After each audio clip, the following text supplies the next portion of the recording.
വർഗീയമായ പ്രചരണങ്ങളുടെയും കള്ളക്കഥകളുടെയും വിശ്വാസികളെ തന്നെ ഉപയോഗിച്ച് വോട്ടാക്കി മാറ്റാനുള്ള പ്രവർത്തനങ്ങളുമാണ് നടത്തിയിട്ടുള്ളത്.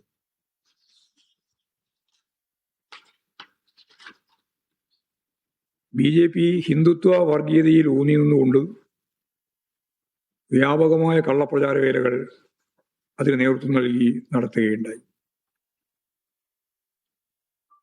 മുസ്ലിം ലീഗിന്റെ നേതൃത്വത്തിൽ ജമാഅത്തെ ഇസ്ലാമിയെയും SDP-യെയും ഉപയോഗപ്പെടുത്തിക്കൊണ്ട് അവരുടെ കാഴ്ചപ്പാടുകളെ കമ്മ്യൂണിസ്റ്റ് വിരുദ്ധ പ്രചാരകർക്ക് വേണ്ടി ഉപയോഗിക്കുന്ന നില നല്ല കള്ള പ്രചാരവേലയിലൂടെ അതിന് നേതൃത്വം കൊടുത്തുകൊണ്ട് നടത്തുകയുണ്ടായി. UDF-ലെ ഘടകകക്ഷികൾ മുസ്ലിം ലീഗിന്റെ നേതൃത്വത്തിലുള്ള ജമാഅത്തെ ഇസ്ലാമിയും ചേർന്നുള്ള പ്രചരണ പ്രവർത്തനങ്ങൾക്ക് എല്ലാവിധ ഒത്താശയും ചെയ്തു കൊടുത്തു. എല്ലാ വർഗീയ ശക്തികളെയും ഒപ്പം നിർത്തി ഇടതുപക്ഷത്തെ മുഖ്യശത്രുവായി കണ്ടുകൊണ്ടുള്ള പ്രചാരവേലകളാണ് ഈ തെരഞ്ഞെടുപ്പിലുടനീളം ഉണ്ടായത്. ഈ രണ്ട് വിഭാഗവും BJP-യും അതുപോലെ തന്നെ UDF-ഉം ഇടതുപക്ഷത്തെ മുഖ്യ ശത്രുവായി കണ്ടുകൊണ്ടുള്ള പ്രചരണവും സമീപനവും സ്വീകരിച്ചു. പലയിടങ്ങളിലും UDF-ഉം LDF-ഉം തമ്മിൽ മത്സരം നടക്കുന്നിടത്ത് BJP വോട്ടുകൾ UDF-ന് അനുകൂലമായി ചെയ്യിച്ചു. LDF-ഉം BJP-യും തമ്മിൽ മത്സരം നടക്കുന്ന മേഖലയിൽ UDF-ന്റെ വോട്ടുകൾ BJP-ക്ക് അനുകൂലമായി ചെയ്യുന്ന സമീപനവും ഉണ്ടായി.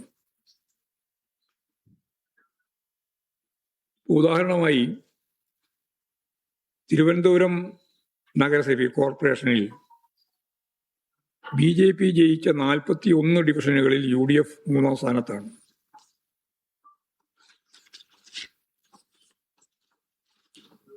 കേരളത്തിലുടനീളം ഈ സ്ഥിതിവിശേഷം കാണാൻ കഴിയും. അവർ പരസ്യമായി ഒരു മുന്നണി എന്ന രീതിയിൽ BJP-യും കോൺഗ്രസും ചേർന്ന് നിന്നിട്ട് പ്രവർത്തിച്ചു എന്ന് പറയാൻ സാധിക്കില്ലെങ്കിലും ഞാൻ നേരത്തെ പറഞ്ഞ രണ്ടാളുടെയും കമ്മ്യൂണിസ്റ്റ് വിരുദ്ധതയെ ഉപയോഗപ്പെടുത്തിക്കൊണ്ട് കേരളത്തിലുടനീളം തന്നെ ഓരോരോ പഞ്ചായത്തിലും പരിശോധിച്ച് നോക്കുമ്പോൾ ഇത്തരത്തിലുള്ള പരസ്പരം വോട്ട് കൈമാറ്റം നടത്തി എന്നുള്ളത് പ്രത്യക്ഷത്തിൽ മനസ്സിലാവുന്ന കാര്യമാണ്. അത്തരത്തിലുണ്ടായ ഈ വോട്ട് കൈമാറ്റം മാത്രമല്ല, അതിനുശേഷം പ്രസിഡന്റ് ഭാരവാഹി തെരഞ്ഞെടുപ്പ് ഘട്ടത്തിലും അത് ശക്തിയായി തുടരുന്ന സമീപനമാണ് നമ്മൾ കാണുന്നത്.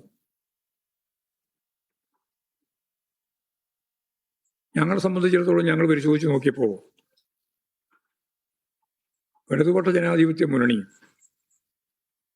ഗവൺമെന്റിന്റെ പ്രവർത്തനങ്ങൾ,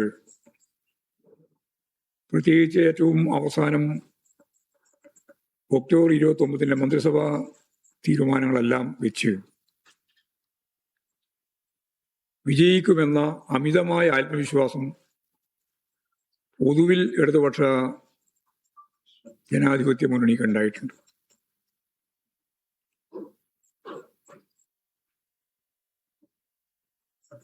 ചില പ്രദേശങ്ങളിൽ നിലനിന്ന പ്രത്യേകിച്ചും നഗരമേഖലയിലുണ്ടായ സംഘടനാ ദൗർബല്യം ഈ തിരിച്ചടിക്ക് ഇടയാവുകയും ചെയ്തു.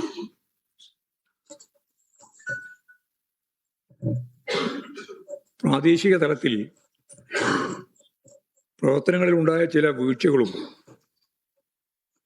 അതത് മേഖലയെ തിരഞ്ഞെടുപ്പ് വിജയത്തിൽ തടസ്സമായി നിൽക്കുന്ന നിലയുണ്ടായി. ശബരിമല പോലുള്ള പ്രശ്നങ്ങളിൽ UDF-ഉം BJP-യും ശക്തിയായ കള്ളപ്രചാരവേല നടത്തിയിരുന്നു. ഇതുപയോഗിച്ച് വോട്ട് നേടാനുള്ള പരിശ്രമം അവർ നടത്തുകയുണ്ടായി.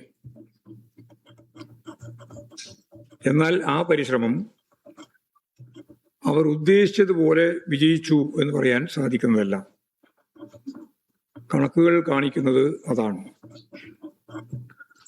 ശബരിമല ഉൾക്കൊള്ളുന്ന വാർഡും അത് നിലകൊള്ളുന്ന പെരുനാട് ഗ്രാമപഞ്ചായത്തും LDF ആണ് ജയിച്ചത്. ശബരിമല വിശ്വാസികളുടെ കേന്ദ്രമായി നിലകൊള്ളുന്ന പന്തളം മുനിസിപ്പാലിറ്റി അത് BJP ഭരിക്കുകയായിരുന്നു കഴിഞ്ഞ 5 വർഷം. BJPയിൽ നിന്നും ഇടതുപക്ഷ ജനാധിപത്യ മുന്നണി പന്തളം മുനിസിപ്പാലിറ്റി പിടിച്ചെടുക്കുകയുണ്ടായി. മാധ്യമങ്ങൾ തുടർച്ചയായി നടത്തിക്കൊണ്ടിരുന്ന തെറ്റായ പരാമർശങ്ങൾ, പ്രചാരവേലകൾ, കമ്മ്യൂണിസ്റ്റ് വിരുദ്ധ ആശയത്തിന് വലിയ രീതിയിൽ പ്രചരണം നൽകിയിട്ടുള്ള ഈ മാധ്യമ ശൃംഖലകളുടെ പ്രവർത്തനം ജനങ്ങളിൽ തെറ്റിദ്ധരിപ്പിക്കുന്നതിന് വേണ്ടിയുള്ള നിലപാടായി നിലകൊണ്ടു എന്നുള്ളത് ഞങ്ങൾ ആദ്യം തന്നെ ചൂണ്ടിക്കാണിച്ചതാണ്. അത് ശരിയുമായിരുന്നു. പണക്കൊഴുപ്പിന്റെ വലിയ സ്വാധീനം ഈ തെരഞ്ഞെടുപ്പിൽ BJPയും UDFും ഉപയോഗിച്ചിട്ടുണ്ട്. കാശ് കൊടുത്ത് വോട്ട് വാങ്ങുക എന്ന സമീപനം കേരളത്തിൽ ഒരു പുതിയ രീതിയായി ഇപ്പോഴ് കണ്ടുവരികയാണ്. ഈ തെരഞ്ഞെടുപ്പിലും അത് ദൃശ്യമായിരുന്നു എന്നുള്ളതാണ് പറയാൻ സാധിക്കുക.